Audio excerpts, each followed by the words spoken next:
आणि आता लोकसभेचा महासंग्राम त्या संदर्भातल्या टॉप 9 बातम्या। संजय राऊतांनी नौटंकी बंद कराव्यात, राऊतांनी लहान कार्यकर्त्याप्रमाणे बोलू नये, सांगलीचा प्रश्न चर्चेतून सोडवू, नाना पटोले आक्रमक। संजय राऊतांनी आपल्या नौटंक्या पूर्ण थांबवाव्यात आणि मी वारंवार सांगतो की हा सामोपचाराने आम्ही हा प्रश्न सोडू, वरिष्ठांच्या लेवलवर सोडू हे सांगत असताना सुद्धा एका छोट्या कार्यकर्त्यासारखं असं वक्तव्य संजय राऊतांनी करू नये असा माझा सल्ला त्यांना पहिले आहे। सांगलीचा तिढा उद्यापर्यंत सुटेल, काँग्रेस हायकमांडसोबत पुन्हा बोललोय, विश्वजित कदम, विशाल पाटील प्रचारात सहभागी होतील, संजय राऊतांचं वक्तव्य। कोण म्हणते मैत्रीपूर्ण लढत, मग संपूर्ण देश तसंच त्या ठिकाणी होऊ शकतं का? संपूर्ण देशात मैत्रीपूर्ण लढत झाली तर कुणाला परवडणार नाही, राऊतांचा काँग्रेसला इशारा। दिल्लीमध्ये काही लोकांनी एक मुद्दा काढला, फ्रेंडली फाईट। मग अख्ख्या महाराष्ट्रात फ्रेंडली फाईट होऊ शकतात, कदाचित अख्ख्या देशात फ्रेंडली फाईट होऊ शकतात। ते कोणाला परवडणार आहे का? नाही, मार्ग काढणं हा त्याच्यावरचा मार्ग आहे।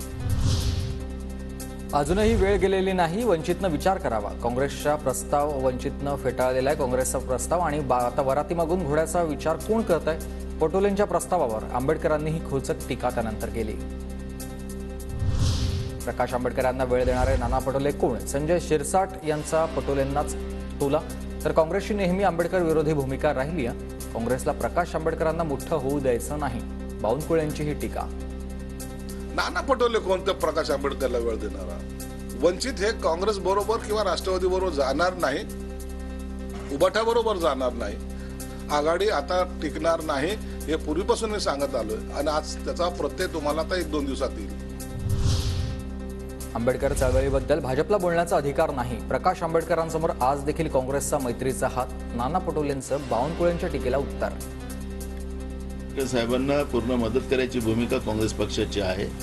आंबेडकरी चळवळीच्या बाबतचं बीजेपीला बोलण्याचा काहीच अधिकार नाही, दिखावा हे लोक करतात, पण आंबेडकरी व्यवस्थेला चुरडून टाकण्याचं काम हे करतात। रत्नागिरी सिंधुदुर्ग लोकसभा मतदारसंघ भाजपला मिळायलाच हवा आणि इथून जिंकण्याची क्षमता फक्त भाजपची, नारायण राणेंचा हा दावा। सांगितलं हा आमचा मतदारसंघ मिळाला, रत्नागिरी सिंधुदुर्गच्या जो उमेदवाराची कॅपॅसिटी आहे, दिवस कमी लागले तरी विजय खेचून आणायचं। लोकसभा निवडणुकीत नारायण राणेंचं डिपॉझिट जप्त करणार, डिपॉझिट जप्त झाल्यावर विनायक राऊत आणि राजन साळवींनी काय केलं ते कळेल, विनायक राऊतांचा राणेंवर निशाणा।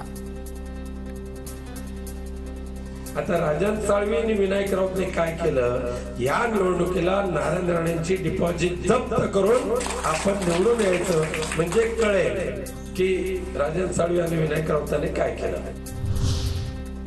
माझा नवरा भाजपचा आमदार, मीर राष्ट्रवादी का वाढवू? अजितदादा गटाच्या धाराशिवच्या उमेदवार अर्चना पाटलांचं विधान चर्चेत येताच म्हणाल्या, माझ्या वक्तव्याचा विपर्यास करण्यात आला।